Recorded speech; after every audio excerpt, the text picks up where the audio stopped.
Again, and welcome to Dreamland. I am Art Bell. And we've got a number of announcements. I'll give you a little thumbnail sketch of where we're going, much as I know about where we're going. First will come Linda Howe in a moment. Linda is the world's acknowledged expert on crop circles, animal mutilations. She's been doing a lot of work lately on Bigfoot. And I would advise you to get out your recorder. I have done that. The infamous Bigfoot scream. The one that curls my hair. I'm telling you, I don't have a lot of hair here to curl. But it does a job on me. She's going to have that today along with another Bigfoot story. I think because of a fax that I forwarded to Linda last week. So that's going to be very interesting. Then along comes Frank Joseph, who has... in Wisconsin. Together, we are going to explore that, because I always thought Atlantis was somewhere out in the Atlantic and sunk, and so anyway, that'll be a lot of fun. And that's coming up here in just a very few moments. First of all, I would like to welcome new affiliates. Dreamland now, by the way, at 151 affiliates, growing like an out-of-control weed. I don't know if that's a good analogy. Anyway, WMBH in Joplin, Missouri. Welcome to the program. They're 1450 on the dial in Joplin. And another Missouri affiliate, that is KJCFAM in Festus, Missouri. Festus, Missouri. 1400 on the dial in Festus. I said bringing us now to 151 affiliates for Dreamland. Wow. Now, I got a letter here asking, please, begging me to tell you what sort of software. Right now, begin calling now and keep calling until you get through, because tomorrow is the deadline. This is the weekend. The number is 1-800-522-8863. The Bible of radio, as far as I'm concerned, and every electronic goodie you've ever wanted in your whole life. 1-800-522-8863. Now, all the way to Philadelphia, Pennsylvania. Linda Howe, hello. Hi, Art. Hi.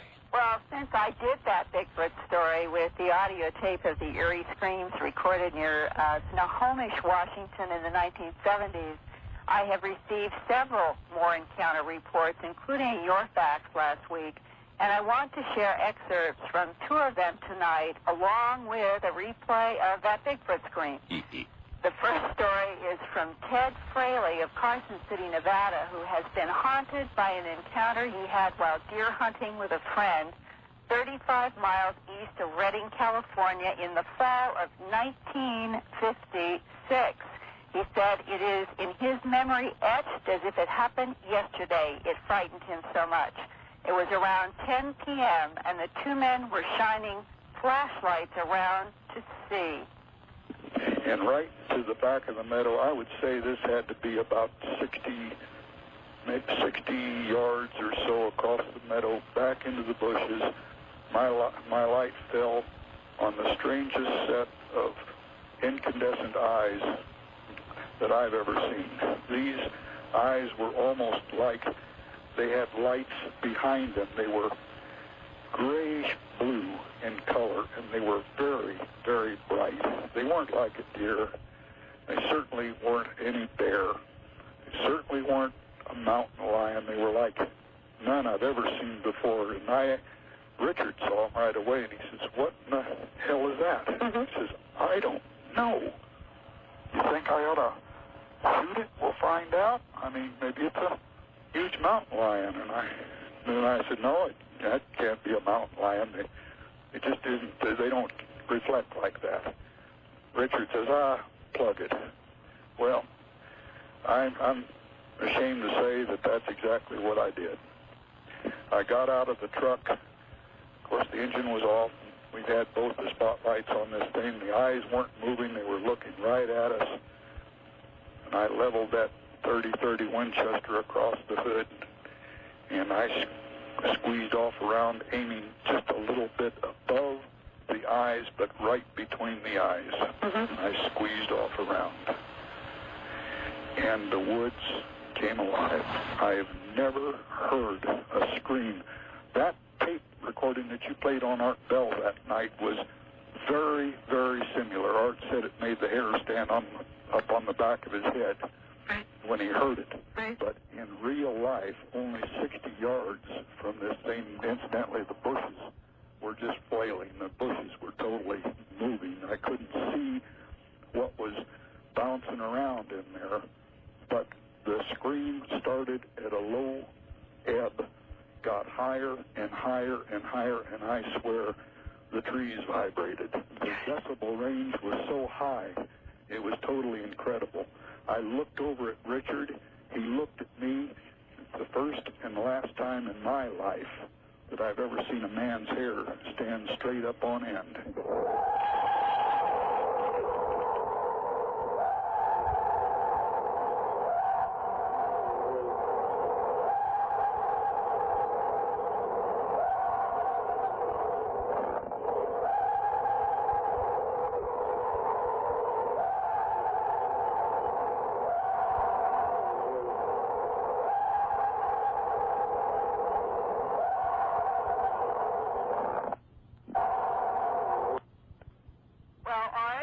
Got it.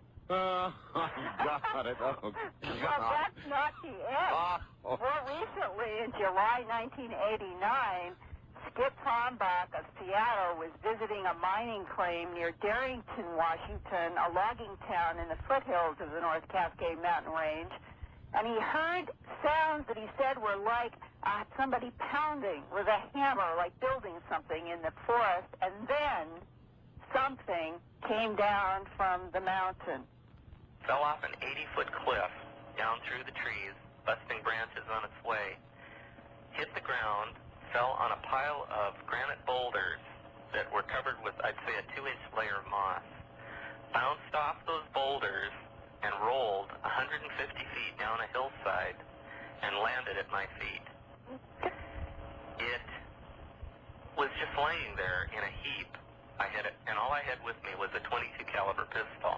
Mm-hmm.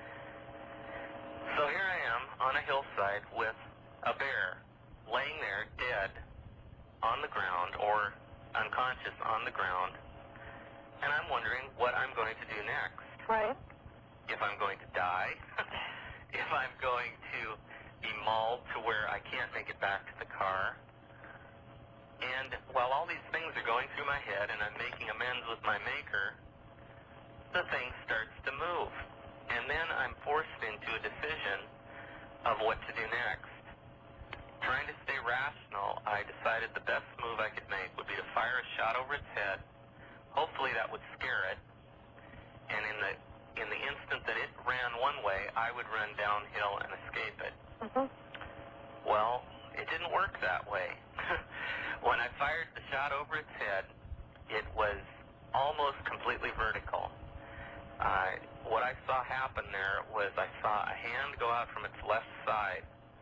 It rolled kind of slightly onto its right side as that hand came out. Then it rolled over to its left side a little bit, put another hand out to its other side, and it stood up vertically, just like a man would do in a helping manner from a laying down position, kind of like a push-up almost. Stood straight up, turned around, it had its back toward me this whole time, turned around, looked me straight in the eye, then turned back around after the shot went off and walked down the trail away from me, like I wasn't even there. Good heavens, what exactly did you see when it turned around? What I saw, and here's the part that really has me concerned. This creature, when it rolled onto its left side to put its arm out, now I was seeing the right side of the back of its head. I could have swore that I heard like a servo type whine. You know what that sounds like? The kind of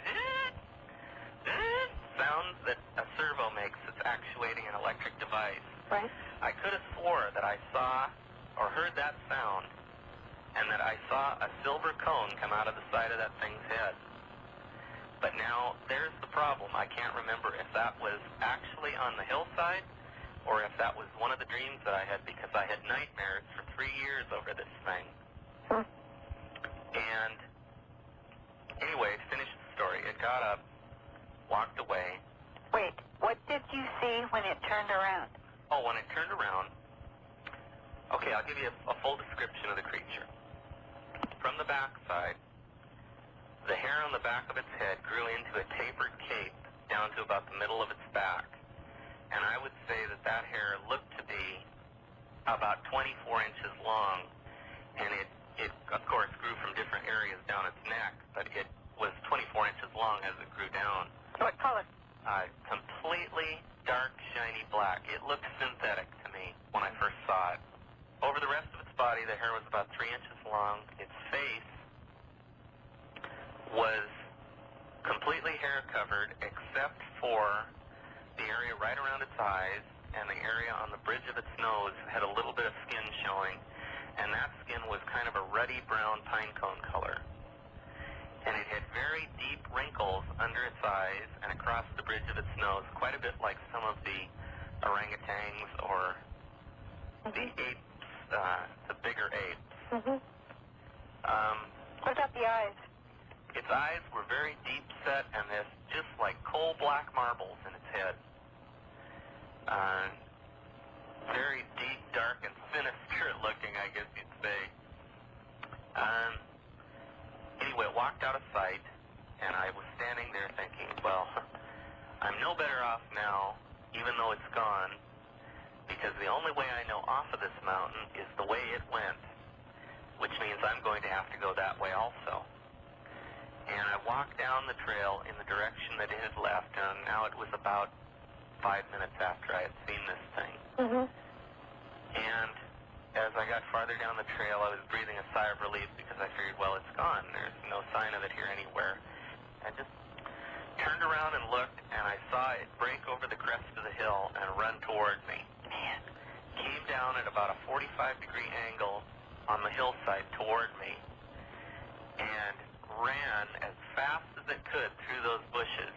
I saw trees pushed aside. I saw trees float in the air. I saw rocks fly in my direction. Moss, sticks, twigs, everything seemed to be floating in the air behind me as this thing came towards me.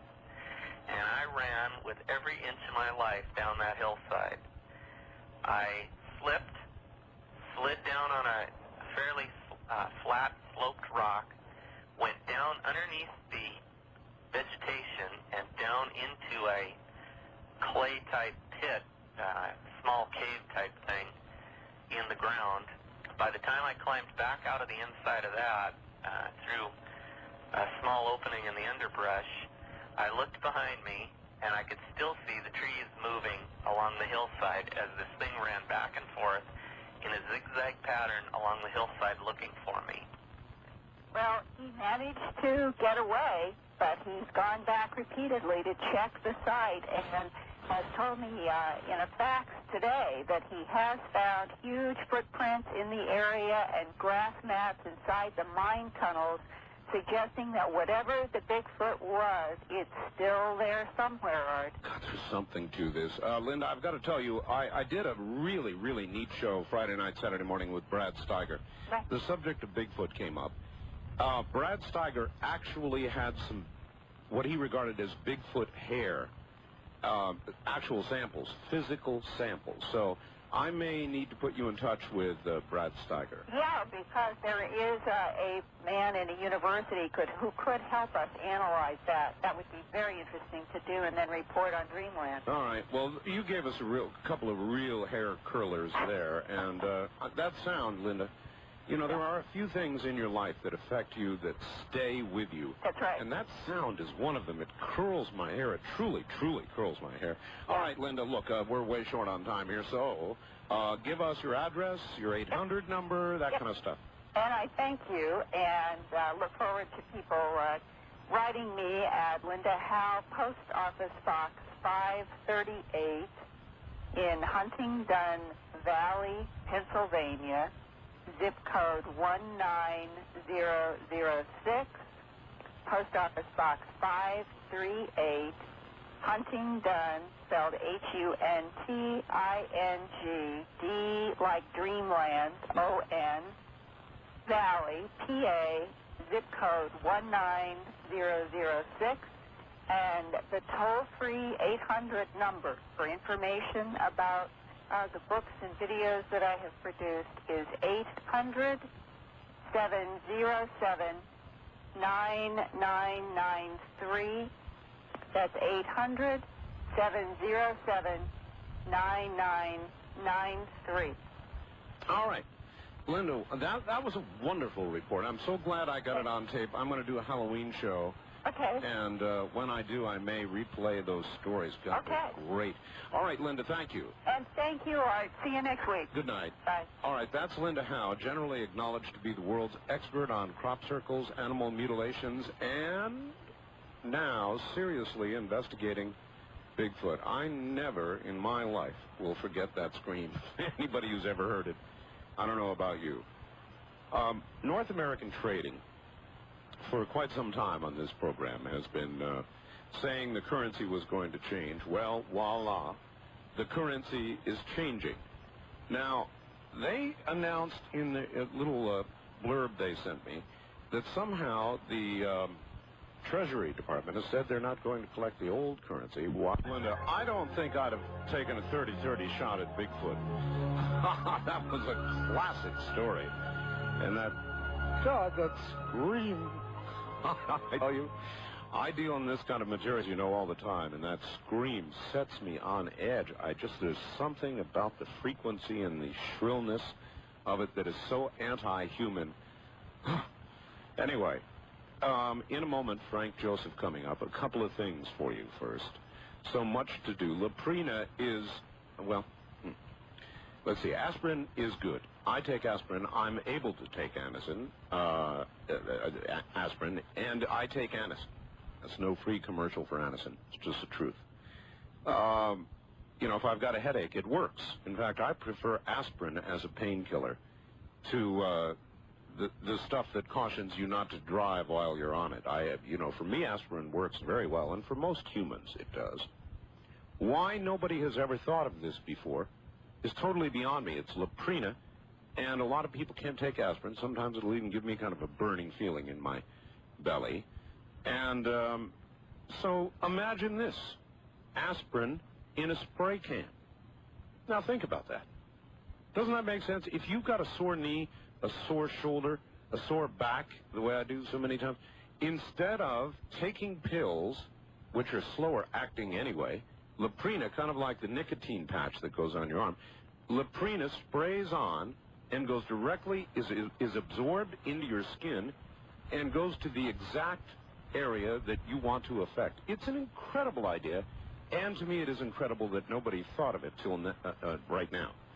So, to order Laprina and Frank Joseph, after completing studies at Southern Illinois University School of Journalism, Frank Joseph was a staff reporter for the Chicago area periodicals, like the Winnetka paper. He also has been a featured writer and book reviewer for several national publications, including Fate, Aviation Heritage, Pilot Careers, and so forth.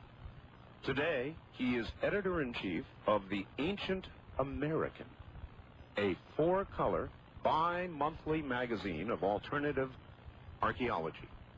He is a member of the Oriental Institute of the University of Chicago, as well as the Ancient Earthworks Society of the University of Wisconsin at Madison. While traveling in Africa, Europe, Central and South America, following clues to lost civilizations, he co-authored Destruction of Atlantis, Adams Press, Sacred Sites, The Lost Pyramids of Rock Lake, and Atlantis in Wisconsin. Both with, I believe it's Gulf Press in Minnesota. A veteran scuba diver, Frank Joseph is a frequent guest lecturer throughout the Midwest.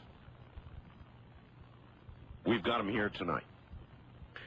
And I've got his book, And let me read you, just before we go to him, Gunnar Thompson, a Ph.D. at the University of Hawaii, wrote of the book, Frank Joseph makes a strong case for the existence of an ancient memorial center now submerged beneath Rock Lake, Wisconsin. His fascinating investigation into the long history of the mysterious rock pyramids beneath the waves, the predictable bungling by so-called academic experts, and recent discoveries by scuba divers make for an exciting voyage into America's pre-Columbian heritage. So with that in mind, away we go to Frank Joseph. Frank, welcome to the program. Thank you very much. I'm very glad to be on. Where are you, Frank? Well, I'm speaking to you from St. Paul, Minnesota. St. Paul. Excellent. Well, all right. This is one that I'm not very familiar with. Atlantis, I always thought, somehow in the back of my mind, maybe this is just ridiculous, but I'd always thought it was somewhere between America and Africa or something and sank into the Atlantic Ocean. Is that the traditional story regarding Atlantis? It's a traditional story, and it is the correct one. Oh. The idea behind the title for my book, Atlantis in Wisconsin, is to show that not the city of Atlantis was located there, but that the Atlanteans, in fact, came to American shores and specifically used a spot in Wisconsin, which I'll talk about later, as a very important part of the copper trade, or the Bronze Age. The actual city of Atlantis itself, all indications show that it was a very great and splendid and powerful city located about 200 miles due west of the Straits of Gibraltar. Mm-hmm. It was not a continent. It was a large-size island, which over time sank. And in its final destruction was a very violent volcanic eruption, which destroyed the island totally and sank the island. That is what I believe Atlantis really was. Okay, before we leave the original Atlantis, I really would like to know something about it. I always thought, sorry, Frank, that Atlantis was mythology, was not real. What evidence is there to indicate Atlantis even ever really was? Well, that is a very excellent question. It is like trying to prove a murder case without the body. You've got a lot of circumstantial evidence, but the body is missing. So, in other words, if Atlantis were in front of Judge Ito, it would walk. Well, I guess you could say that. That's a very excellent analogy. I hope to steal that from you and use that in the future. You have my permission. Yeah, I think Atlantis will be around and remembered long after all that nonsense. But no, as far as the evidence is concerned, trying to explain that or prove that, even on a wonderful radio show like this, is like trying to build a battleship between sunrise and sunset. But there are some things that I think I can provide. One of the things that I think is particularly interesting is that the date associated for the destruction of Atlantis, the true and proper date after the Greek figures have been scaled down correctly, is about 1200 BC. And 1200 BC is a very pivotal time in ancient history, because up until that time there was something known as the Bronze Age. It was filled with great civilizations in Turkey, like the Hittite civilization, the Mycenaean Greeks, Homer's Greeks were strong. Troy was a major city. Egypt was at its height under Ramses III. And after 1200 BC, all those civilizations were shattered, and Egypt had gone in decline. What is interesting about that time also is that we know that there was a major volcanic eruption at that time. And it appears that this coincides directly with what Plato told us about, that the Atlantis was destroyed in 1198 BC. That is the final destruction for the island and city of Atlantis. And I think that is, from that point on, we can move to some wonderful particulars. All right. Before we do, though, there is a most unusual amount of volcanism going on right now, Frank. And I think you're going to make the case for lost civilizations, ones that may have disappeared because of volcanism. And I don't want to scare anybody, but we've got volcanoes going off all the way around the Ring of Fire right now, including, well, I'm not even going to bother going through the list. It's almost all the way around the Ring of Fire, Frank, are we going through some sort of repeat cycle? And if so, are we at a worrisome moment in it? I would definitely say we are, and this fits in directly with what we're talking about in Atlantis, because we are told through all of the traditions, which I've been collecting now since 1980, and the readings of Edgar Cayce, which have proved to be incredibly correct, show that the Atlanteans reached a high level of civilization and technology, but that they abused that technology. They interfered with the forces of nature, upset those forces, and precipitated their own destruction. I see the great parallel taking place now. The Atlanteans were not just somebody located on an island. They were a worldwide civilization.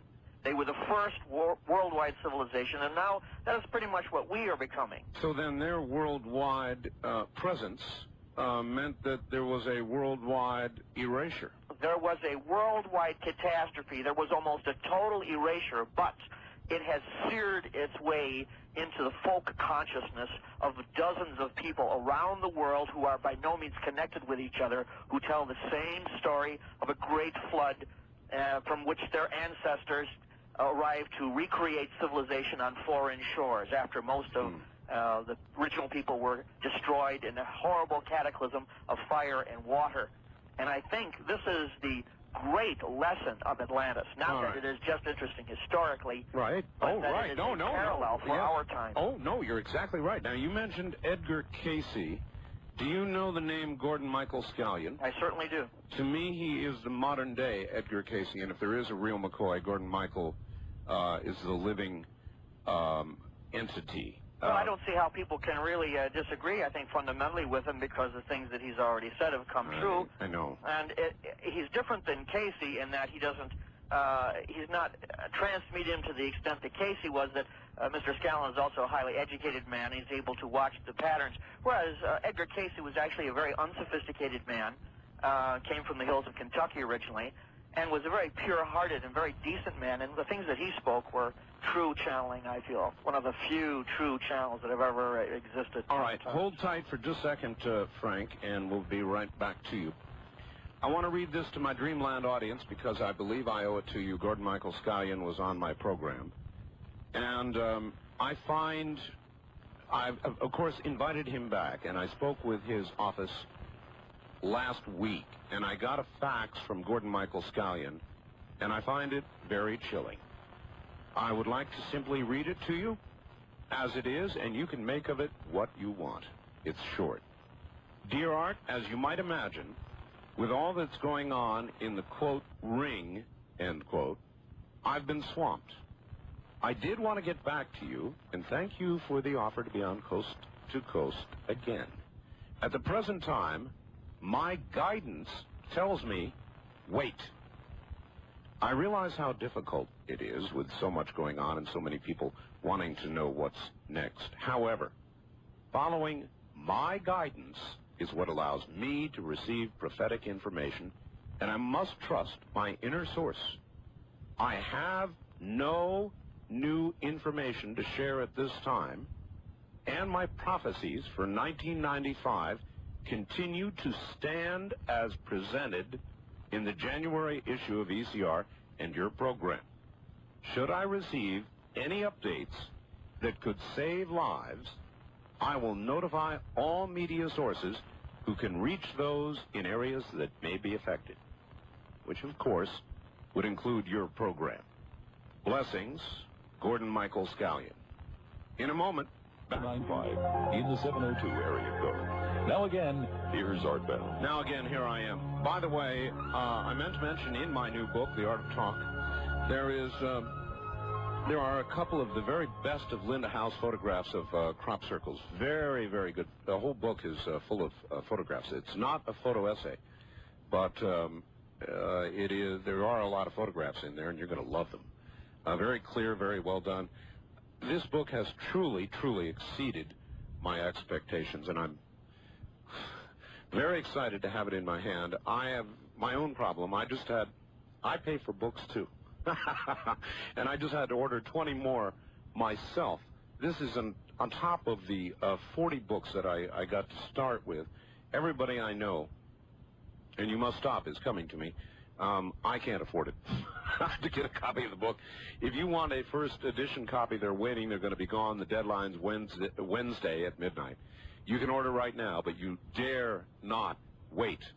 The number to order The Art of Talk is 1-800-864-7991. It's open right now, 1-800-864-7991.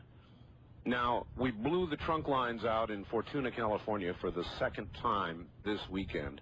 If you want the free catalog, almost book, from C. Crane Company, the catalog, the Bible of radio, I call it, you call right now and before tomorrow, or you'll miss out. 1-800-522-8863. 1-800-522-8863. NBC reported over the weekend that there have been long-distance trunking problems to the West Coast, and I'm afraid we may have been the ones. Now, one more item, GMX. It is magnetic water conditioning. It removes scaling from your pipes that otherwise will build in your system, kind of like cholesterol in your veins, eventually bringing on not the doctor but the plumber. It'll coat your water heater. It'll make white spots when you wash your car. It's terrible. You can truly get rid of it with GMX. I've got it here at the house. It works. Simple as that. It works. Just will tell us, and the anthropologists will tell us, that the only people living in the upper Great Lakes were what they call Paleo-Indians or Archeo-Indians, and not even many of those. These were people of an unsophisticated level. They were hunter-gatherers, and their interest in copper was of only a decorative nature. They used to pick up what is known as float copper, pieces of copper left behind by the glacier. Right. But the mining that took place abruptly, there is no indication that the mining, which is still intact, by the way, it is still there. You can visit it on Isle Royale, which is this large island in Lake Superior, which is not often visited because it's hard to reach. But the ancient mining is still there, and their ancient tools are still there. Upwards of more than 1 million hammerstones, beautifully made hammerstones, have already been found. Many more than 1 million. All right, what do we know about the technology, or what can we surmise about the technology that would have been required to remove that volume of copper?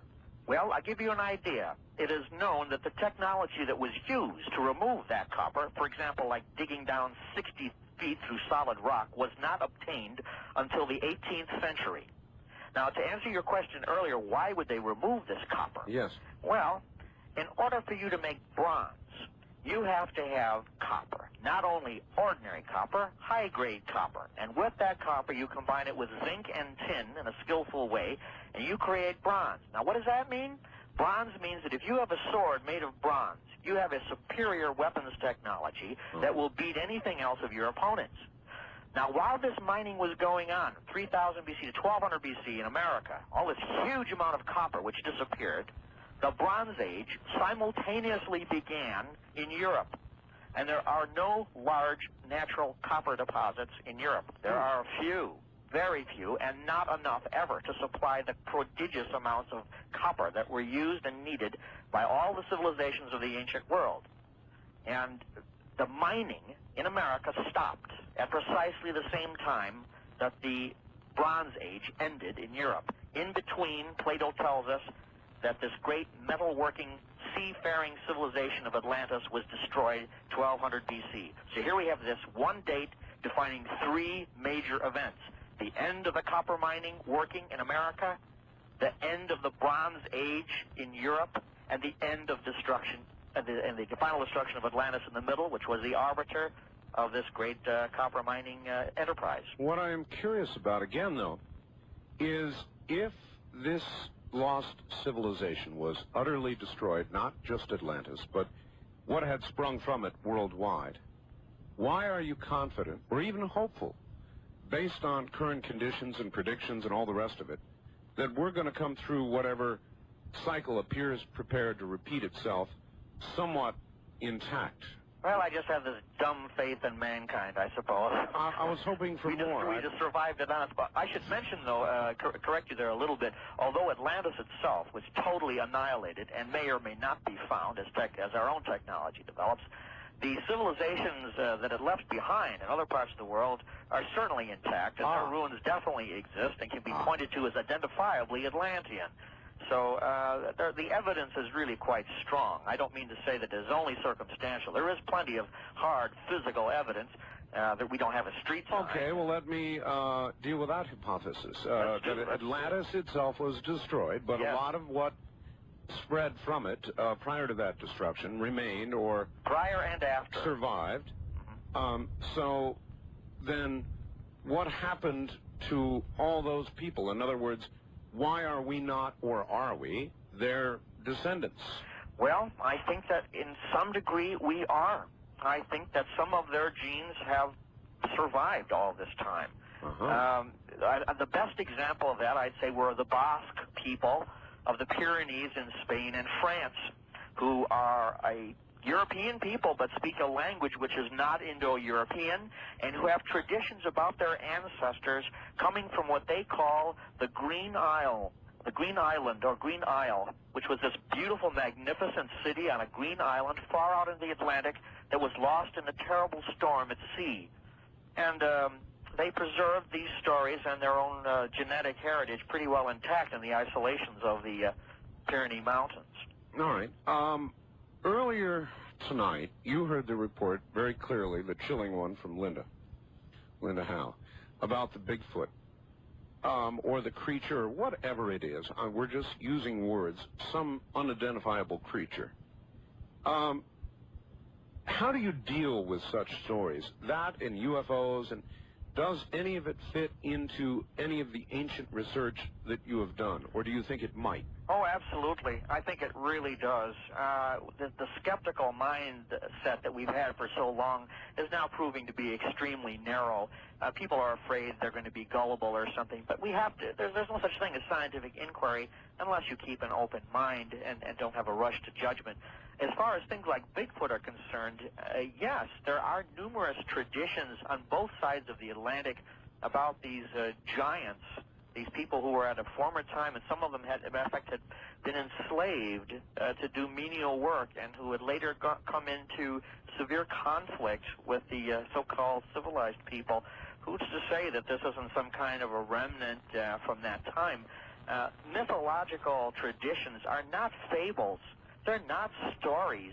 It's the only way that an unliterate people could preserve the things that were important to them from their past. So for us to dismiss these myths as just children's stories is doing a tremendous insult, I think, to the folk tradition. That myths are important and should be studied and maybe stripped away of some of their poetic elements. But going to the core of them, yes, we see there was an Atlantis, and there were strange things like, if you want to call it Bigfoot or whatever, we don't know the real names of what they were. The verdict isn't in on any of these things, to be sure. Do you think that Atlantis will ever actually be rediscovered? Yes, I am extremely confident that it shall. Really? Yes, because if we now possess the technology to find the Titanic and the Bismarck, surely we will be able to find the city lost in the sea. The trouble is, we have been looking in the wrong places. We've been looking in the Caribbean, which is actually not a wrong place. We'll find things there. We've been looking in the Aegean, and none of these places are where Plato told us it was. Plato states pretty accurately, pretty clearly, that it was not far outside the Straits of Gibraltar, which he called the Pillars of Hercules. And if you look there on the ocean floor, now that the ocean floor has been mapped pretty well, what do you find but in fact a sunken volcano in the Hirondelle Deep? It is on a spit of land underwater, not deep underwater either, about 200 feet down, called the Ampere Seamount. It's called this by the oceanographers who found it in 1949, that recently. And they determined, Dr. Maurice Ewing determined at that time, that it was at one time a volcanic island which collapsed into the sea within the past 10,000 years geologically. Efforts to go out there, there's a very good chance we're going to find something that will be the greatest news story in all of archaeological history, that's for sure. It would, and let's talk about that for a second. Let's say, for the sake of our discussion, that absolute evidence of such a prior civilization really is discovered. Yes. What sociological implications would that have, maybe even religious? It seems to me it would have many, And it would cause all of man to sit down and think really, really hard about what we're doing and about cycles and about what happened to them and what might happen to us. I mean, it would have such an impact. I think it would have a very chilling and a very necessary effect, because here was a people who had it all. They had a worldwide, powerful civilization. They had vanquished all their enemies. They were about becoming wealthier and wealthier, and they lost it all. How much of a civilization did they have? I mean, deal with, I guess, the mythology of it, or what you can tell us from what we really know. What did they have? What did they There are two excellent indications for that. One is from an ancient source, a wonderful Greek historian by the name of Hesiod, who lived about... Ecumenical council is a world council, and an ecumeny is a worldwide culture. Now, what do we find to back up that?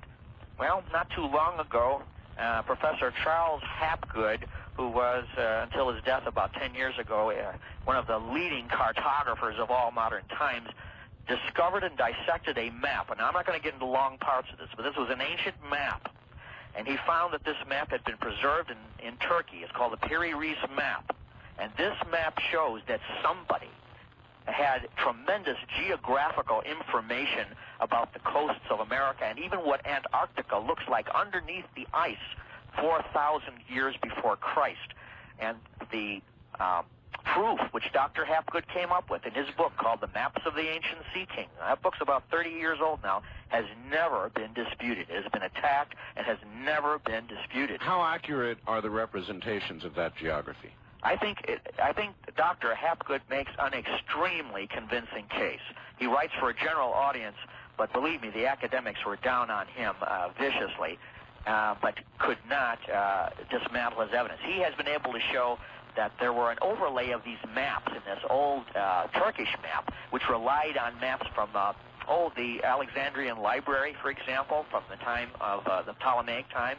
And that relied on even earlier maps. And he was able to peel back all the evidence to show, yes, that there were, that's what he calls them, ancient sea kings, which coincides now with the Menominee Indian tradition of these sea peoples who came over here and stripped Mother Earth of her copper.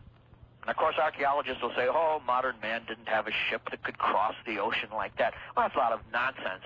If ancient man could make the pyramid in Egypt, he certainly could make a boat that could go across the Atlantic Ocean. And I think that's what's happened. Now, see, that I think is the great realization now, is that it's a moral teaching, Atlantis. That is the greatest significance for humanity, is that it was a civilization that possessed great power, and because of their materialism and rampant greed, they lost it. And, you know, it makes us look at our own world here. Well, it does, and that's a good pause point. Hang on just a second, Frank. We'll be right back to you. Fortunately for humanity, we have none of that going on this Earth, so naturally we have nothing to worry about, right? And maybe that's a perfect segue into North American trading. The inevitable question for Frank is one that before you ask it, I will. Frank, the audience is full of Christian folk Jews, every imaginable religions based on the Bible or the Quran or whatever it is, all have certain beliefs regarding how we got here. How do you reconcile those beliefs with your theories regarding ancient civilizations? Well, I don't think there's any problem with that at all, because in the traditions of, you can go from Genesis, which talks about the flood and Noah. Yes. And you go in the Quran, and the Quran talks about the land of Ad, A-D. And these were people who preceded all the great culture bearers of Arabia, and who in fact inherited a lot of their ideas and their civilization from the people of Ad, who had a great palace on an island which disappeared because its people had committed a great sin against Allah in a horrible flood. like I mentioned earlier, you have this tradition amongst virtually every people on the face of the earth, and it seems to indicate, unless you're willing to totally dismiss this as some kind of impossible coincidence, that there was, in fact, a worldwide event, which I think, to answer your question, yes, it impacted the morality, the moral systems of every religion on the face of the earth. I think so, because there's always a moral question involved, isn't there? For example, Noah is singled out as the last of the generous men. Yeah, let me stop you right there with Noah, because maybe you will have some comment on this. We're here at the bottom of the hour, but Frank, are you aware that there's satellite imagery now that has people up on the side of Mount Ararat digging archaeological digs, probably uncovering, I've heard odds 100,000 to 1 that it is anything but an artificial object. In other words, they think they may have found and are digging for Noah's Ark on the side of Mount Ararat right now. And I'd like your comments on that when we come back. So hang in there, Frank. You're listening to Dreamland. For a copy of this program, the Sea Crane Company weekend catalog is about to end tomorrow morning, so if you have not yet made it through to get that and throw away, folks, it's one you keep all year. You've got to get through it in 6-3. 1-800-522-8863. This Wednesday at midnight, that's it. They're changing the plate and going directly into the second printing, so enough said, I guess, except the number is 1-800-864-7991. 1-800-864-7991 right now, or 24 hours a day until you can get through. Now, we're about to open the lines here, and I'm going to let you ask Frank Joseph anything you want. And I've got a couple of questions of my own. We'll get to those, and then the phone numbers to get in on the show, because we're opening the lines now. First-time callers, area code 702-727-1222. The wild card lines, area code 702-727-1295. Toll free, it's west of the Rockies, it's 1-800-618-8255. East of the Rockies, it's 1-800-825-5033. Again, east of the Rockies, 1-800-825-5033. And now back to Frank Joseph. Frank, I had a question which I had asked you just prior to the break about Ararat and Noah's Ark. Yes. Do you know anything about that at all?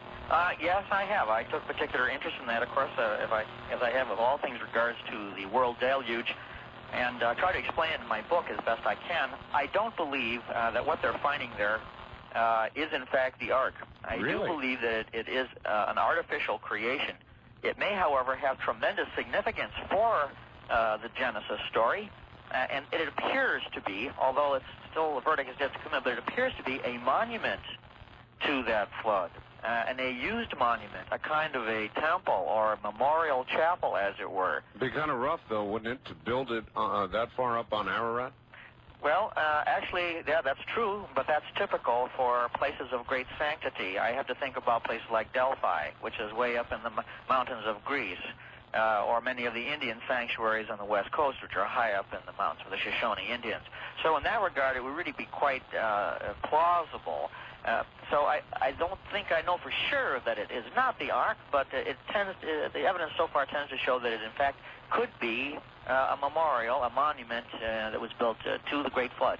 Perhaps you would think that it might be carrying some fair-haired, might have carried some fair-haired people. Well, I don't want to emphasize that so much. I mean, from all indications are, especially in its last days, Atlantis was a truly multiracial, multinational society. It didn't begin that way, but it certainly ended up that way. Mm-hmm. The basic racial type for the Atlanteans seems to be, well, not commonly red hair, of all things, and tall and slender. That's the general consensus from traditions on both sides of the Atlantic. All right, let us take a few questions from the audience. How about that? Be glad to. You ready? East of the Rockies, you're on the air with Frank Joseph. Hello, where are you calling from, please? I'm calling from Liberal, Kansas. Liberal, Kansas. Hi. Yes. Excuse me, Mr. Joseph. Yes. Are you familiar? Excuse me. Are you familiar with any of the ruins in Florida and the pyramids? What's left of them in Florida? Yes, I've been diving down there for some years, as a matter of fact, with William Donato, who's the head of the Atlantis organization in California, and he has led several expeditions down to the Bimini Wall, and I've been privileged to go along with him. And I've seen the wall myself. It's not a wall, actually, or a road, as it's referred to. It appears to be the remains of a breakwater or a harbor facility on the north end of the island of Bimini, which is 80 miles due east of Miami. Well, help me out with her question. She asked you about pyramids in Florida. Now, I've never heard of any such thing. Pyramids in Florida? Well, off the coast of Florida, there have been many sightings of what appears to be pyramidal-shaped buildings. I have not been able to verify that, but because of the subsistence problems in Florida, especially the coastal area, I don't see why that is an impossible find that's going to be made someday. The only pyramids underwater that I really know about are the ones that are in Wisconsin that I wrote about, and those structures we photographed and we have found, and I don't see why the same thing can't be done someday off the coast of Florida. You have photographs of pyramids? We have photographs of the stone remains of several of the structures that were found at the bottom of Rock Lake. They were made between 1989 and just 1993.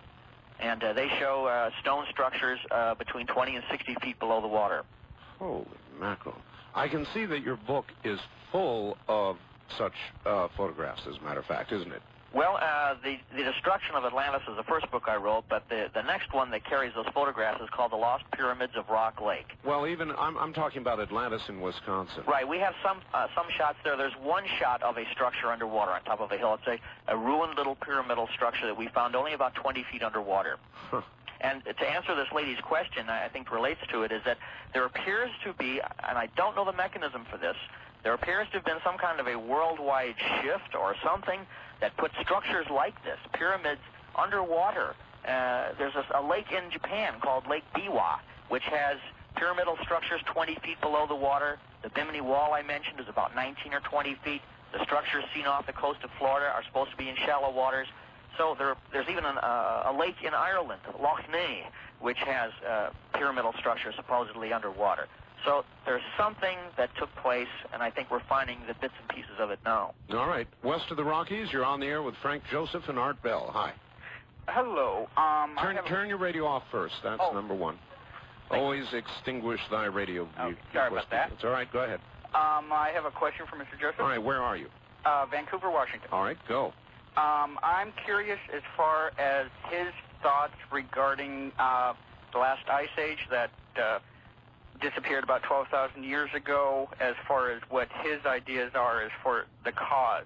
I've heard that, with Atlantis being in the Atlantic, that when it sank, it allowed the warmer currents from the Gulf and farther south to move up, therefore warming the North Atlantic waters and such, and I'd like to know his thoughts on that. All right. Well, that's an extremely interesting question. I agree with him. I think that that refers to one of the earlier sinkings of Atlantis. I should explain that Atlantis originally was a rather large, lengthy strip of land in the mid-Atlantic, and over time, portions of it sank, and only its final destruction was the really violent one in 1200 BC. But before that, there were various sinkings, and I think as some of that land was encroached upon by the sea, it indeed led up these warmer temperatures, which had tremendously important consequences climatically throughout the northern hemisphere. That's been really pretty well demonstrated now. There's, I think, a lot of evidence to show that, especially with the ice core drillings now. That's a way where you can determine former climates in the world by digging down through the ice and seeing ash layers and so on. You can tell what the climate was like 12 or 15,000 years ago. And I agree. I think that there was this major climactic change that took place. Okay. What about the comet question? Now, a comet, supposedly, best theory, did in the dinosaurs. Well, not a comet, I don't think they say, but they do say a large extraterrestrial piece of debris, whether an asteroid or so on. Well, That's an excellent question. Doesn't matter. We'll talk rock here. Okay. Rock, snowball, whatever it is. Big And there's been a lot of recent concern, and I've got an article in the other room that would curl your hair about a revisit of a comet we're going to have, which they're wondering the trajectory is within error limits of actually hitting Earth, and I'll be saying more about that. But the point is, over time immemorial, things have hit Earth, big things. Yes. And where does that fit into any of your theories? Absolutely, and that is the mechanism that actually tripped off this major destruction. There is a tremendous couple of books written by two wonderful astronomers called Klube and Napier, and they have shown conclusively that the Earth passes through a meteor cloud, usually in the November season every year. Now, there's hardly anything left of that meteor cloud now, so you'll see some nice meteor displays. It's dissipated over the course of thousands of years. But the last time there was a chance for a major impact was in the 13th century BC, right around there, they say, and that coincides perfectly with the destruction of Atlantis. I might say parenthetically here that the vast majority of these flood traditions that you get from around the world, and even in the Old Testament, in Revelations and John, this flood is related to a fire from heaven. It is called that over and over again. Even the myths and the legends associated with the great building of the Great Pyramid were that it was to be created against, as a refuge against a coming flood caused by, as described in the Arab traditions, a planet or a large object falling from space. So I believe that, in fact, was the mechanism, that the Earth passed through a large meteor cloud, and that the Earth was bombarded, not by just one meteor, but by quite a few, actually. The Earth was under a bombardment, and now that celestial mechanics are being better understood, even establishment astronomers are beginning to understand, yes, the world, our Earth, is subject to bombardments periodically by these meteor clouds, which are sometimes related to the passing of comets, like Enki is probably the comet that one of the comets that you might be talking about there. Well, Professor Marsden, well respected, I'll have to drag the newspaper article out and tell you which one I'm talking about, because I can't recall right now. But more and more mainstream astronomers are sort of issuing these warning bells. That's correct. And it's appearing in the press all the time lately about something hitting Earth. Just look at the latest issue of Astronomy magazine. Yes. That's mainstream. And on the front cover, it shows a painting, this horrendous painting of a meteor strike off the coast of New York. Now, something like that even 5 years ago, I would say even 2 years ago, would not have been discussed as something that's a lunatic fringe. But when that comet Shoemaker-Levy, crashed into Jupiter, and the astronomers got a good look at what could happen, it made their hair curl, because if that happened to our world, well, I wouldn't be talking to you now. No, you wouldn't. And so if it could happen to Jupiter, it could certainly happen to Earth. All right, first-time caller line, you're on the air with Frank Joseph and Art Bell. Hi. Yeah, I've got some to look at. Last month's Popular Science magazine, it talks about the hurricanes. Yes, where are you, sir? Seattle, Washington. Seattle, all right. It says that our government in Alaska is, we've built a machine, and we're testing it now, and we're manipulating the local weather. Well, all right, you're talking about Project HARP. Right. All right, Frank, I don't know that you know anything about it, and as far as I know, the stated goals of Project HARP are not to manipulate the weather. They are to manipulate the ionosphere and to look for, interestingly, underground caverns and tunnels. That one really blew my mind. But there is a project in Alaska right now. I've seen the antenna arrays called Project HARP. Have you heard about that? Yes, I have. You know anything about it? I think that far more mind-blowing than looking for caves is the manipulation of the ionosphere. Because the ionosphere, we are told, is being depleted by the worldwide pollution. Now, why is that important? The ionosphere is a blockage. It is a shield of defense against meteor falls, because many times a meteor, unless it hits the Earth, unless its trajectory is absolutely perfect, it's not going to hit the Earth. It's going to burn up in the atmosphere, and sometimes the atmosphere gets so thick in the ionosphere, it's supposed to be thick, that it will ricochet off, it'll bounce off. Now, if you get a depleted ionosphere, your shield gets weaker, and it's going to allow more of these large extraterrestrial debris to crash into the Earth. So if they're building a machine or instrument of some kind to strengthen the ionosphere. That means that somebody is concerned to keep out not only cosmic radiation, which it also does that, but it also has a tremendous effect in bouncing off these large meteor falls. And as a matter of fact, that is specifically mentioned in the latest issue of Astronomy magazine. I'm not sure it will strengthen. Is that the stated goal? I know that they're going to transmit such high intensity RF radio frequency. Incredible. To heat the ionosphere. Yeah. Now, who knows whether that's going to strengthen it? I would say the word heat is probably maybe a cover word, or not the correct word, to stimulate the ionosphere, because heating it is not going to do much, but stimulating it, yes. And the way you stimulate it, well, it's an involved thing, but I can imagine that that's extremely interesting you bring that up. Well, the sun itself stimulates the ionosphere. It does, but it is on the exterior. The ionosphere is extremely thick. It varies across the planet. It can be over 145 miles thick at certain points, but we are undermining it from our side by all of our pollutants, and is being stimulated and helped by the sun. But we're like taking away the good work the sun does. Well, a lot of people scoff at the reports of the thinned ozone. And I'm not one of them. The scientific evidence gathered by our own satellites seems to be fairly comprehensive. Hold on a moment, Frank, we'll be right to you. Seems to be fairly comprehensive regarding the thinning of the ozone. And while I'm not a great believer in the warming theory, I have great doubts about that. I have not so many doubts about the thinning of the ozone. The ozone across North America, for example, over the last a decade or so, has thinned about 10%. There may be I have that wrong. It may be a longer period of time, but it's the last 40 or 50 years, certainly, has thinned about 10%. That has consequences we are already feeling. We'll be right back. We all know information is what it's all about. 800-830 CyberMed software. And Frank, we've got time for one call, so let's take it. When we get back at the top of the hour, everybody should get a pencil and paper. We're going to tell them how they can get your books. I don't know how you write so many. I wrote one and it almost killed me. East of the Rockies, you're on the air with Frank Joseph. Hi. Hi. Hello. Hello, sir. Where are you? I'm calling from Minnesota. Minnesota. Yeah, it's a wonderful little state up here where it's cold and chilly. All right. Turn your radio off. Okay, hold on a sec here. There we go. Okay, go ahead.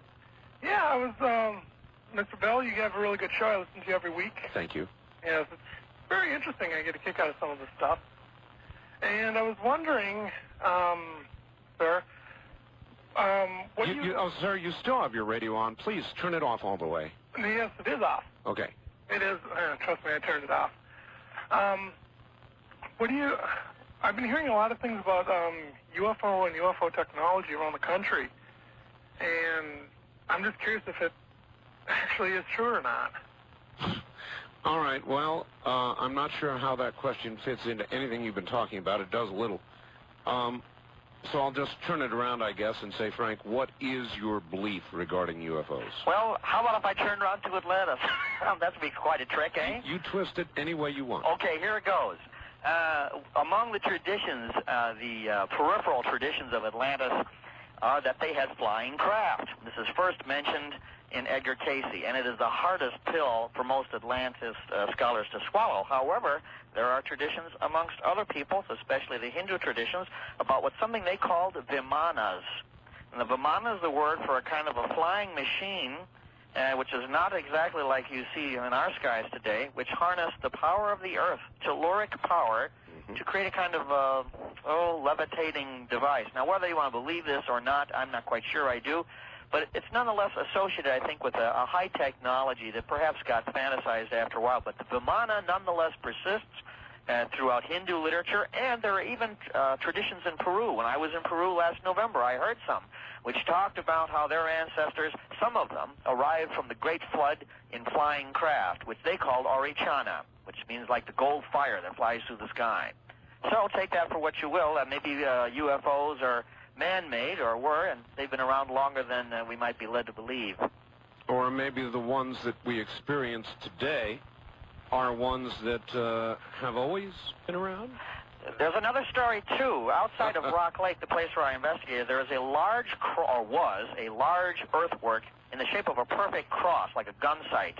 Yes. And that no longer exists. That was wiped out. But interestingly enough, over that specific spot, there have been a rash of UFO sightings by people in Wisconsin, and they have said this is kind of curious. They've seen these craft. I haven't seen Frank, myself. Frank, hold it. We'll get back to it. UFOs in Wisconsin as well as Atlantis, and we'll get back to all of this after the break. News, top of the hour. From the area near Dreamland, this is Dreamland.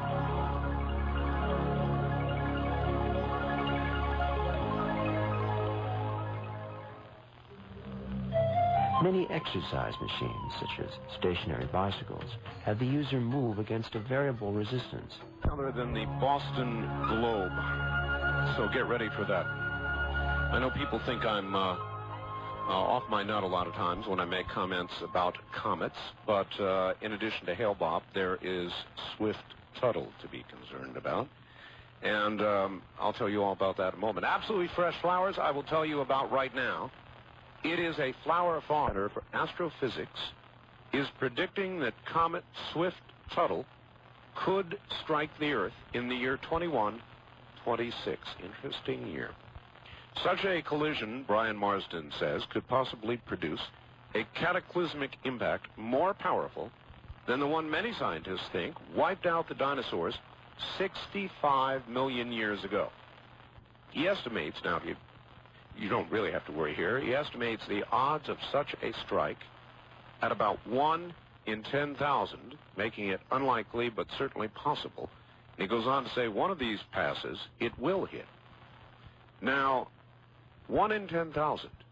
You say, this is just for the one comet Swift-Tuttle.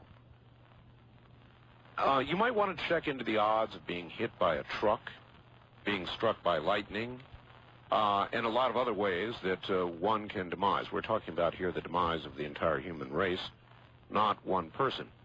But if you want to talk about numbers, compare those numbers for that particular comet to the numbers of going in any one of many other ways. And I think you'll begin to follow me. And I thought that an interesting bit of documentation to back up what I was telling you a little bit earlier. All right, once again, the Sea Crane Company catalog drive underway. Last Chanceville here. Oh, here is Frank Joseph, and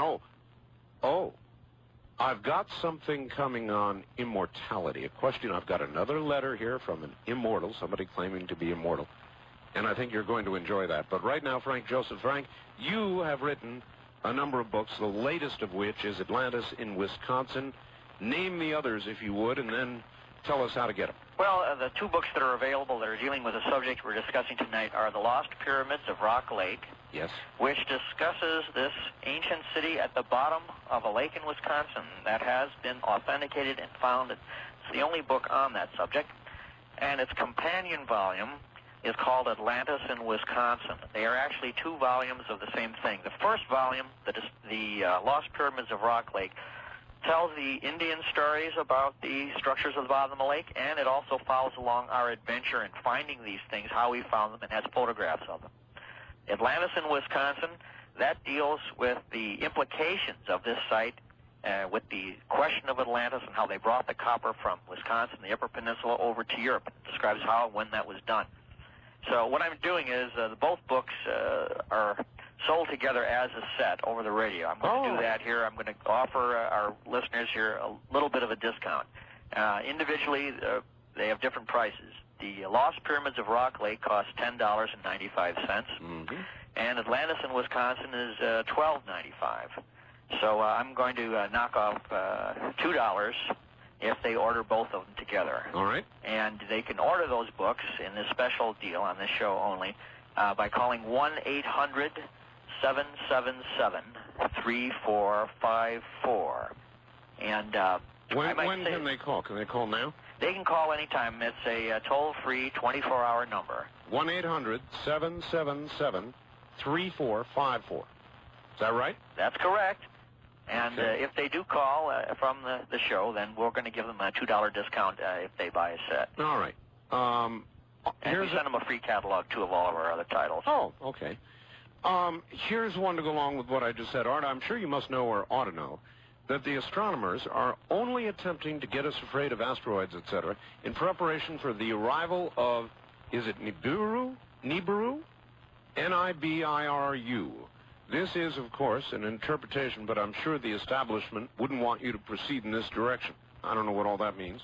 No. But that is, what is, do you happen to know, Frank? Nibiru? No, I have no idea. But to follow up on what you said earlier about the chances of a collision with the Earth, many of your listeners are probably familiar with something called Barringer Crater. It's called Meteor Crater out in the southwest. And it's about a mile across. It was caused by a meteor, which scientists, by the way, for almost 100 years denied was caused by a meteor. And the date for that was always very vague. They thought it would happen maybe 20 or 50 or 100,000 years ago. Well, most recent dating for that through simple stratigraphy has shown that impact, which took place, and you can see Visit Meteor Crater now in Barringer, was caused only 2,700 years ago. Now, that's not very long time ago. No, it's not. And I mean, especially geologic time, I mean, that's just as a wink of an eye. So perhaps, I mean, to say that there have been no major collisions that have damaged or destroyed civilizations of the past is ridiculous, because if that happened today, I think the effects on the Southwest would be noticeable. It would be equivalent to a major nuclear event, actually. All right, actually, this, I've got quite a long letter, and I'm not going to read it, from somebody who claims to be an immortal. I'll hold this for Coast on my regular syndicated program, so I'll let everybody look forward to that. In the meantime, though, I have had a number of people, one on the radio, who claimed to be immortal, Frank. Yeah. I've had a number of faxes from people who claim to be immortal. That sounds pretty awful, actually. I know. I've thought the same thing myself. Saint Germain, is he written in? But, well, the soul is certainly immortal. Our bodies are kind of unimportant. I'm afraid these people claim physical or near physical immortality. Now, for example, in the letter I've got here, they claim, well, yes, we can be so scattered or heads can be taken off, and in that case we're not immortal, but barring cataclysmic physical failure due to whatever cause, they are immortal. Now, I would think that such people are not truly immortal in the sense that they would not have made it through the kind of cataclysmic earth changes you and others have talked about. Well, immortality is not the word that springs to mind to describe these people, quite honestly. So I really can't comment on that. I'm not even particularly... Would you be thinking more along the lines of vampirism, that sort of thing? Well, no, I don't subscribe to any of those things, I'm afraid. My open-mindedness has certain limitations, I suppose, you know, well, in the rational world, you know. I hear you. There can be psychological disorders. People can go through things like That's that. It right. can be explained in that way, I suppose, in terms of psychology, but I'm afraid I'm not too... Well, the interesting aspect, of course, of anybody who would actually be immortal would be they might be able to give you some insights into the... Well, I would love to sit down with an immortal, and they can tell me all... They can update my books on Atlantis and show me where I can find the place. That was exactly where I was going with that. Well, actually, we don't need them, though, actually, because we are bending our efforts very seriously to find the remains of this previous civilization. We've done a lot of hard work already in the Caribbean on Bimini. We're going to hopefully expand our research in the future to go and investigate the Ampere Seamount that I mentioned earlier, that sunken volcanic island off the shores of North Africa, about 200 miles west of Gibraltar. And we're doing some serious hard work. It's not just theorizing, and that's what I've tried very hard to put into my books, to make Atlantis come alive for people that read about it. Not just facts, and it's not just a scholastic attempt or some wacko story. I've tried to assemble the material in the most credible and dramatic form, and that's why I'm anxious to share it with people and get their reaction from it, to show me where I'm wrong and correct it, or to point me in the right direction. All right. People do that to me all the time. East of the Rockies, you're on the air with Frank Joseph. Hello. Oh, hi, Art. I'm really enjoying Frank's show. Now, do you think any of the major earthquakes, Frank, lately were caused by a man-made device like HARP, and well, okay, ma'am, I think... How would that work, like in Mexico and Virgin Islands? I'd like an answer. All right, we'll see what we can do. HARP has not been activated yet, to the best of my knowledge, so I doubt it's responsible. However, the French have been detonating nuclear weapons Not far from Tahiti, in South Pacific. It's abominable. Just an absolute obscenity. Can you imagine going to these... Well, the United States has done just as bad things, actually. There's an island called the Island of the Gods. That's what the Hawaiians call it. It's a beautiful island off the coast of the main island. And the United States Air Force has been carrying regular bombing missions on that, training missions on that island for the past 10 or 15 years. You know, and I think that, I don't know, I can't see bombing something called the Island of the Gods in this paradise setting is something that's very good. And especially, you mentioned earlier, the Ring of Fire. I mean, here we're setting off, the French are setting off these major nuclear devices. I know. I think it's incredible. We're playing with geologic forces of which we know very little, virtually nothing. And for us to assume that there's going to be no impact, and like the lady mentioned, we had this major earthquake in Mexico. Now, I'm not saying there's a connection, but maybe there is. And I don't think that it's wise. I mean, why we've had the atom bomb for 50 years, more than that now. Yeah, 7.6 on the Richter scale. That is a very serious earthquake. It's a very serious earthquake. And it is one of a major series. And here we've got volcanoes going off. And I am not a rocket scientist, but I do imagine there's a possibility. I wouldn't call it playing. You detonate nuclear devices under the water. You're not playing, you're doing something fairly... And we're not talking about one. We're talking about a series of 8 major devices set off in a seismically active zone. Now, I mean, right. Common sense would tell me there's going to be repercussions of that, to say nothing of the marine life destroyed, the ecological obscenity that takes place. We're doing precisely the same things that the Atlanteans did in their arrogance, thinking, oh, we can do anything we want, we can show off our power. And what happened is the Earth rebelled. The Earth rebelled and destroyed the Atlanteans, tore down their civilization, wiped most of them out, so that they are only a mythological memory now. And that is going to happen to us unless we learn from that historical parallel. That's what I try to push harder in my work than anything else. So either straighten out our act, or we will one day be a mythological memory. You got it. That's it. People 5,000 years from now are saying, oh, America and Europe, oh, those are just myths, you know. There's going to be, just because we have refrigerators and airplanes, believe me, is no claim on immortality. Maybe there won't even be the Empire State Building sticking up out of the sand and water washing ashore as in that movie once. West of the Rockies, you're on the air with Frank Joseph and Art Bell. Hi. Hi, I'm calling from Palm Springs. Yes. Yes. Some time ago, I read a book. It's an older book by Charles Berlitz. Are you familiar with him? Yes, sure. Charles has done wonderful work. Yes, and there were some amazing photographs in that book, underwater photographs. Yes. I'm not sure where they were taken. I think they were in the Mediterranean. I'm not sure, the Caribbean somewhere. Yeah, it's the island that I mentioned earlier. It's called Bimini. Oh, right. Okay. It's 80 miles off the coast of Miami, as a matter of fact. And, yeah, he reproduced some wonderful photographs in there of the so-called road or wall. Yeah, and it was just these huge monolithic blocks of stone that were just set so tightly, you know, to the blade of a knife couldn't fit through them. Right. There are new finds being made down there all the time. The last expedition that went down there found pieces of granite. Now, that's interesting because granite does not appear in that part of the Caribbean. The nearest granite would be South Carolina. So, obviously, the thing is made and fitted together. It also terminates in a J form, which fits perfectly into a kind of a refuge for sailing ships.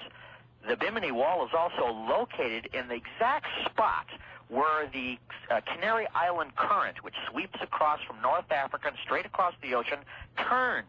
So that if you were going to go back, say, from Europe, you would ride that current, follow it up the East Coast, and go back to Europe. And that spot is right where that turn is made. It'd be your last possible landfall. Right. So it makes a great deal of sense. And that, of course, archaeologists, you know, they're not willing to rewrite their textbooks. And I wonder, is there any connection with, you know, the Bermuda Triangle and the supposedly, some people say there's some sort of an energy source that... It is true. All right, thank you, ma'am. Very good question. Actually, considering the area in the Bermuda Triangle and all the weird things that have occurred, could there be a connection? Yes, there definitely is, and I think that it was pretty well shown what it is. It is part of the Atlantean story, because in the area of the Bermuda Triangle, there are two what is known as deep sea holes. Wait a minute, Frank. This is a great hook. Okay. Stay right there. We've got to break the Bermuda Triangle, a connection. Stay where you are.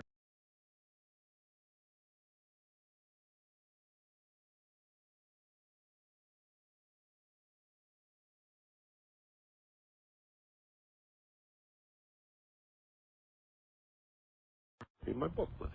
Incredible. All right. Now back to the subject of the Bermuda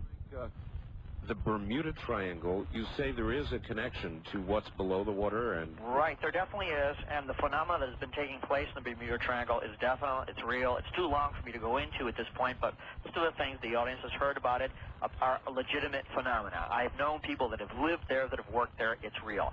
What is causing it? Two deep-sea holes were found there and written about in one of the best books on Atlantis. It's called The Secret of Atlantis by Otto Muck.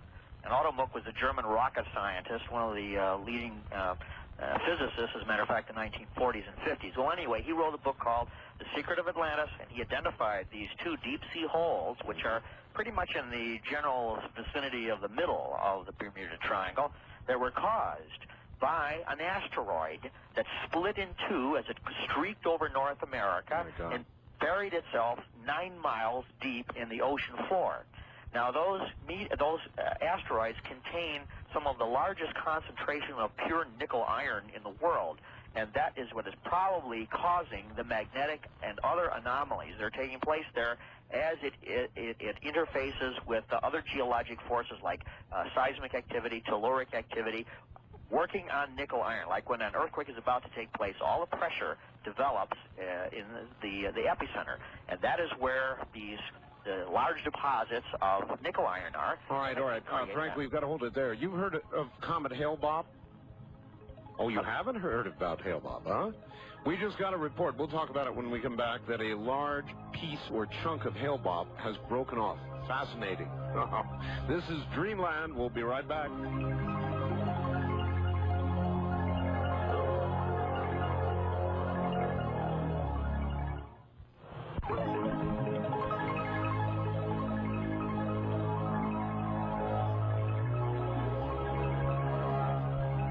1-800-618-TALK.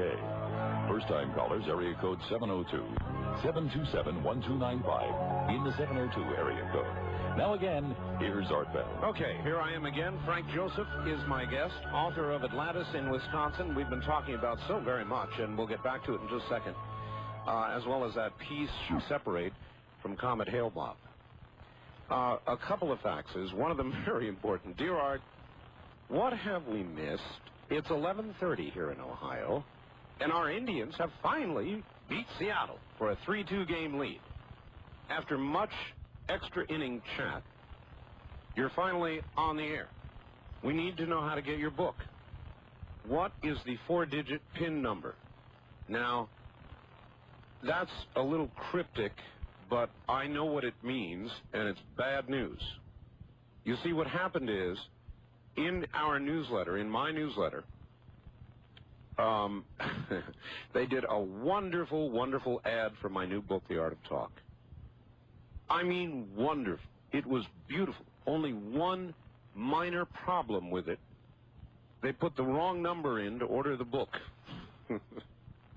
So, my friend in Ohio, they put the wrong number. That is, disregard that number. There is only one number that you can call to get my book, and I'm going to give it to you right now, so write it down. And I want everybody to know that the number in the newsletter, I'm so sorry, is wrong. It was a comedy, a tragedy of errors, but it's wrong, and this person reminded me, because when you call the wrong number, you get a little thing that says, give us a 4-digit PIN number. So don't call that number. You'll go nuts. The only number to get The Art of Talk, and you better do it before Wednesday at midnight, otherwise you're not going to get a first edition. They're about gone. My publisher says it's going absolutely nuts. The only number is this one, 1-800-864-7991. You can call that right now or keep calling until you're able to get through. 1-800-864-7991. Now, I've got a fax for you, Frank, but Okay. But first, I really would like to, you hesitated or paused, Comet Hale-Bopp. Have you heard about it? No, I'm not familiar with it. All right. It is a newly discovered comet by two men, one named Hale, one named Bopp, amateur astronomers, which do discover comets more frequently than not. Yes, they do. When it's so bright out beyond the orbit of Jupiter, you may want to look into this, that at first they thought it might be as wide as 1,000 miles. It has a corona, or a dust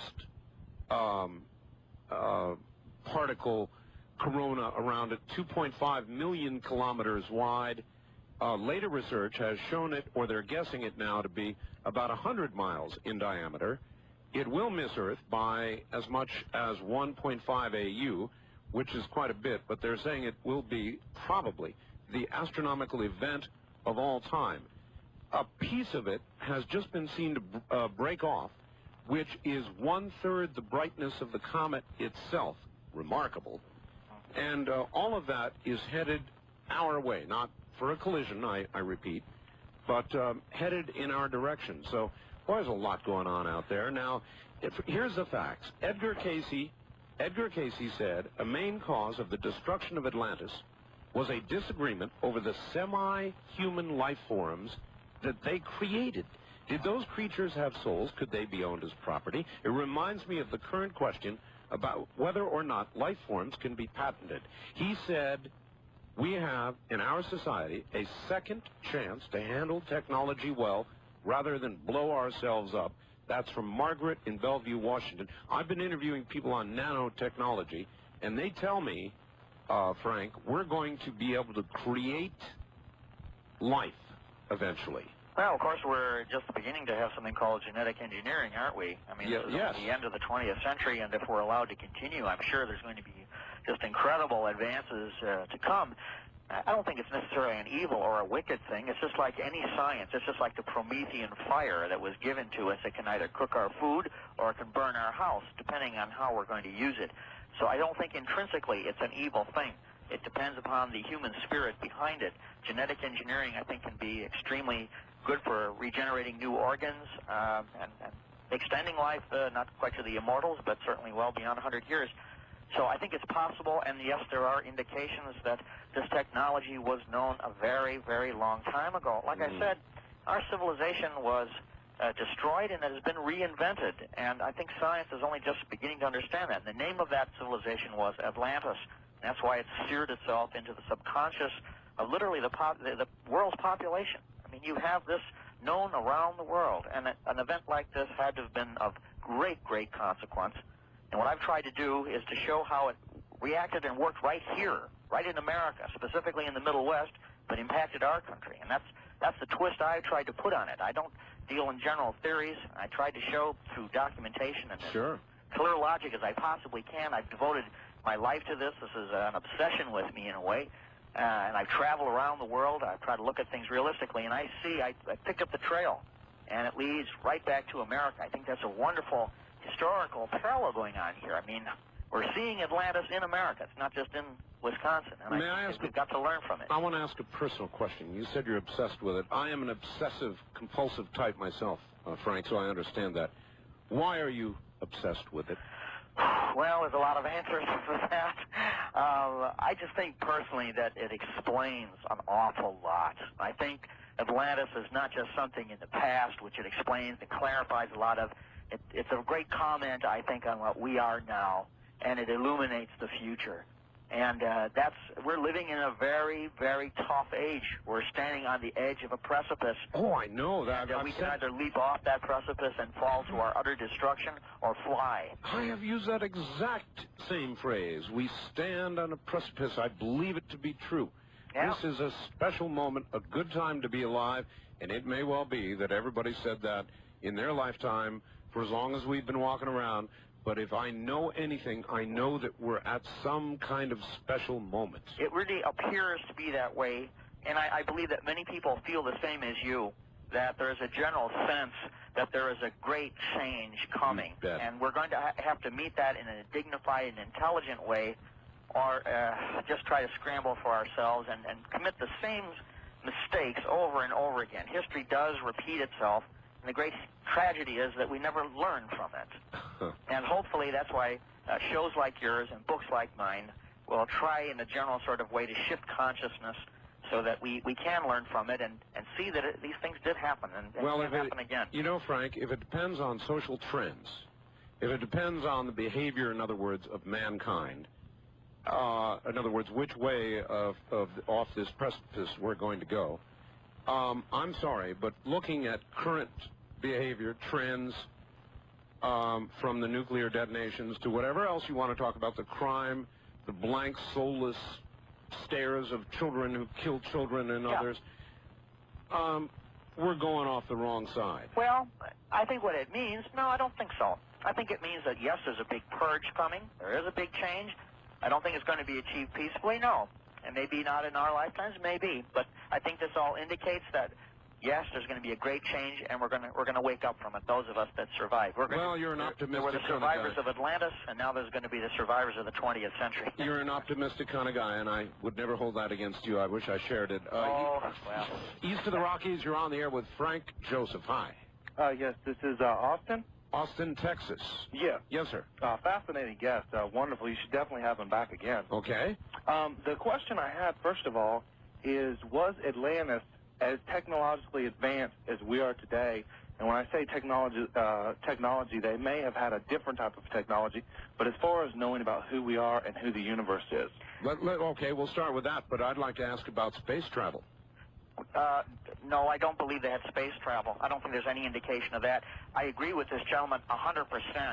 Yes, they had a technology that was at least the equal of ours and then more advanced in some ways, but it was of a different type of technology. Right. We have evolved electronic and atomic technology. I do not believe they had that to much of a degree, perhaps electronics to some small degree. But their science appears to have been based on a very close observation of natural forces, and that they use these natural forces coupled with their genius to achieve great scientific things. One of them, for example, the creation of the Great Pyramid. Now, I cannot get into that. That's a huge subject, but I believe, I'm not the only researcher who's done this, by the way. I can't claim that, but many researchers, I'm talking about like Fix and Bobal, have shown that the Great Pyramid was built by Atlanteans who had a superb technology that definitely shows in advance of our own, because the Great Pyramid cannot be duplicated by our technology. So yes, they did have a superior technology in some regards. It was also based, as Casey said, on the recognition of the ultimate power, which we don't have. The ultimate power is spiritual power, not atomic power, electronic power. And they harnessed, the Atlanteans harnessed that spiritual power somehow and put it towards material ends. And it was okay as far as it went, but when it was turned to greed, they destroyed themselves. Well, fortunately, we don't have greed here on Earth now, so... No, well, that's part of the human condition. There's nothing even wrong with being greedy or materialistic. It's just as a matter of balance. How much of it? I mean, there's always going to be elements like... There's nothing wrong with materialism or owning things or wanting to be wealthy. That's all fine. But it's just as when those values predominate and become tyrannical over our civilization that society is doomed. Well, so we don't have any of that, so we don't have any of that. I didn't say we don't have any of it. It's just it's predominating now. We're going to have a kind of a cultural pole shift before we have the real thing. Cultural pole shift. I'll remember that one. West of the Rockies, you're on the air with Frank Joseph. Hi. Hi. Where are you? Excuse me? Where are you, sir? San Diego. San Diego. Well, you're on the air. Yes, I have two questions. Yes, sir. Do you know what the pyramid on the back of the dollar bill with the eye represents? Yeah, that is a Masonic symbol. That's the all-seeing eye of wisdom. But it's interesting that it's located at the top of the pyramid, isn't it? The apex. That's called the pyramidion. And that is like the all-seeing eye. So some people say the Masons have all these old traditions. I don't know. I'm not a Mason, but this is very possible. But that's a Masonic symbol, yes. All right. Next question. And what was the purpose of the creation of the pyramid? All right. The Great Pyramid in Egypt, you mean? Any pyramid. Well, not just any pyramid, because they differ. I will tell you about this. I've never mentioned this on the air yet in public. It's a new book that I'm writing. It will be coming out, and I will have it discussed there. But I believe that the creation of the Great Pyramid was not as a tomb, The creation of the Great Pyramid was, according to the Arabs, and I believe this, as a machine. It is a device that still operates, and I can demonstrate how. It is a device used to prevent seismic activity. It was built to prevent the destruction of Atlantis. Are you familiar with Richard Hoagland? Yes, I am. Are you familiar with his theories with regard to tetrahedral physics? Yes, that's right. I've studied his tapes and his books. And you know the way he feels about the pyramids, and I think that he now carries a theory that parallels yours that says that cataclysmic geologic activity can in fact be prevented by the use of pyramidal technology at the right points on Earth. Absolutely correct. Let me just say this real quick. Most people don't realize that the Great Pyramid, the most massive building, most perfect building ever made on Earth, sits at the very center of the world's landmass. That means that if you took all the latitudinal and longitudinal lines, they would cross directly over the Great Pyramid. The Great Pyramid embodies all of the elements of the Earth, and it is used as a transducer.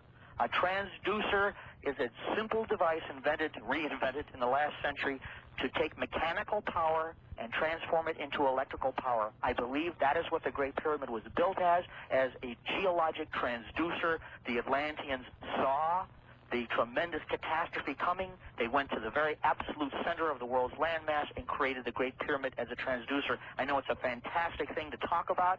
The gentleman asked the question. I have to answer him as quickly and succinctly as I can. Well, I appreciate you're doing that first on my program, Frank. Hold on just a second. We'll be right back. This is Dreamland. Many of you health-conscious folks are familiar with antioxidants and their amazing health benefits.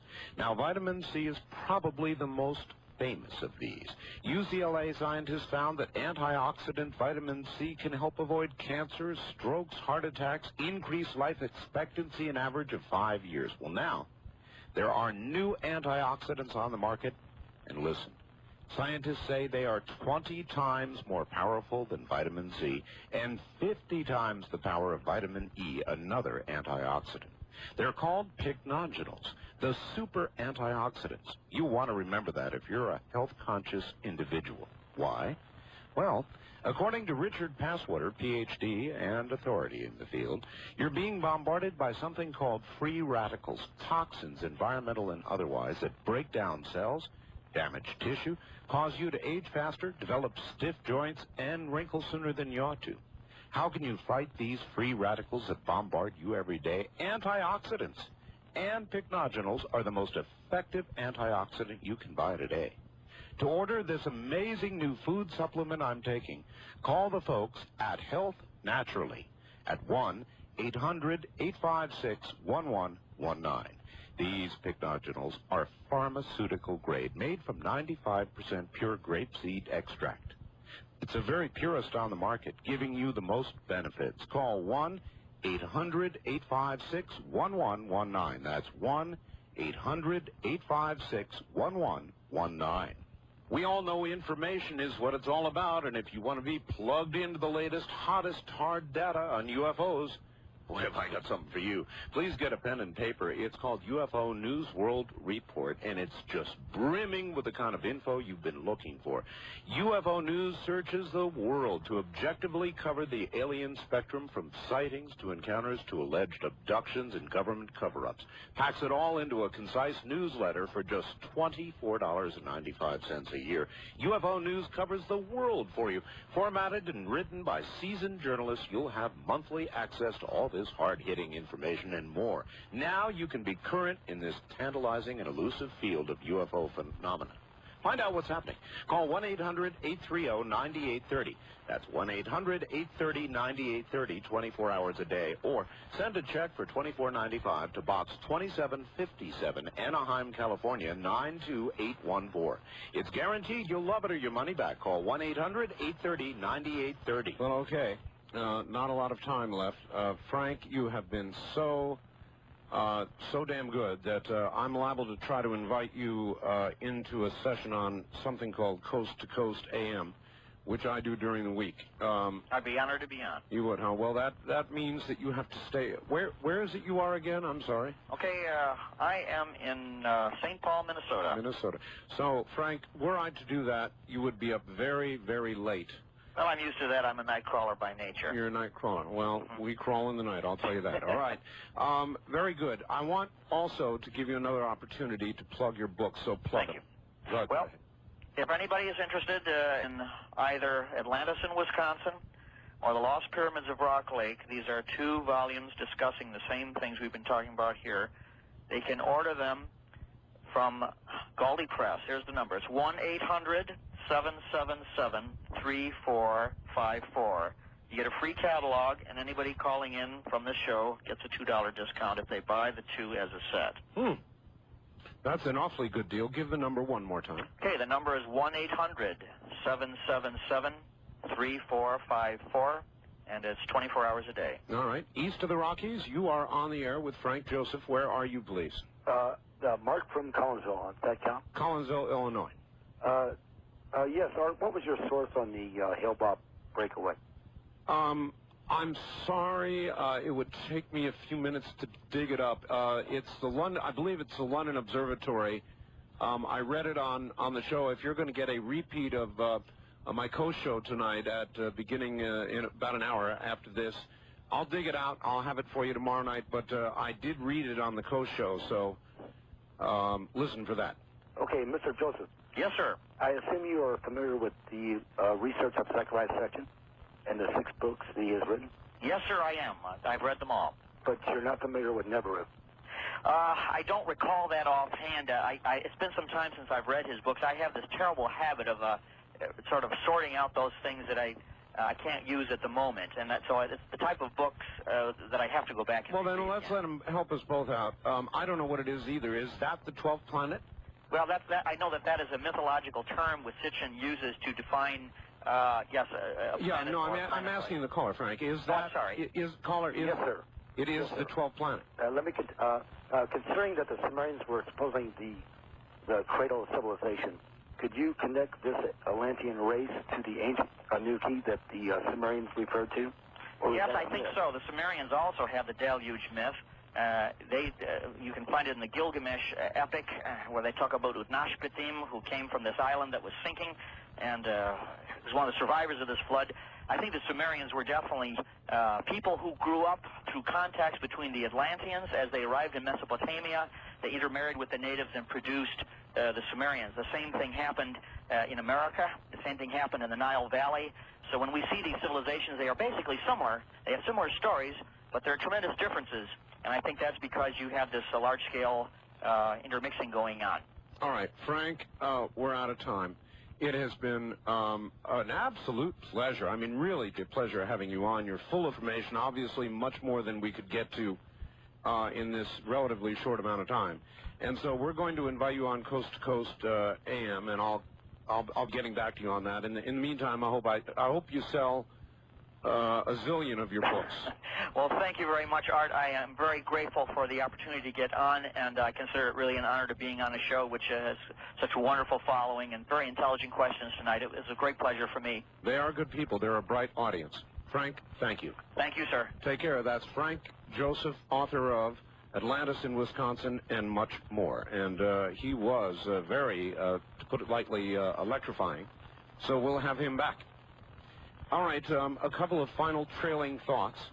One of them is the Sea Crane Company catalog drive. This is my last live opportunity to tell you. It's now or never.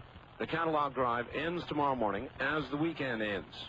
So it's now or never. You want Sea Crane Company catalog? You call now and keep calling till you get through at 1-800-522-8863. 1-800-522-8863. The other item is, if you want a copy of tonight's incredible program, we have one waiting for you right now. Simply call 1-800-917-4278. Or to get a copy of Friday Night, Saturday Morning Show, same number. Or for our newsletter, same number, 1-800-917-4278. Thank you all. as usual, from America's great Southwest and the high deserts, near Dreamland, I'm Art Bell. Good night. This has been Dreamland, a program dedicated to an examination of areas in the human experience not easily nor neatly put in a box. Things